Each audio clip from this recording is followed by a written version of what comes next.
Good evening সবাইকে। কেমন আছো সবাই? আমি ছিলাম বেশ কয়েকদিন ধরে ইটাহারে বাবার বাড়িতে।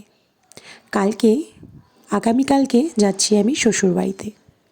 তো এখানে মা নিয়ে নিচ্ছে ঠেকুয়া করার প্রস্তুতি, কারণ আমি সন্ধে হলেই একটু দুধ চায়ের সাথে ঠেকুয়া খেতে বেশ পছন্দ করি। তো মা মাঝে মধ্যেই বানিয়ে আমার জন্য পাঠিয়ে দেয়, মানে আমাদের জন্যে।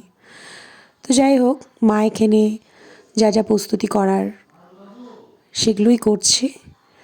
আর এখানে হচ্ছে লিচি কেটে কেটে রেখেছে, মানে যে ময়াম করে রাখে ঠেকুয়ার জন্য সেটাই করে রেখেছে। আর এদিকে ভাজছে মা গরম গরম ঠেকুয়া। আর ঠেকুয়াগুলো সত্যি কথা বলতে এতই খাস্তা হয়েছে, এত বিস্কিটের মতো হয়েছে, মানে মা কড়াই বেশিক্ষণ রাখতেই পারছে না, ভেঙেই যাচ্ছে। খেতে কিন্তু দুর্দান্ত হয়েছিল।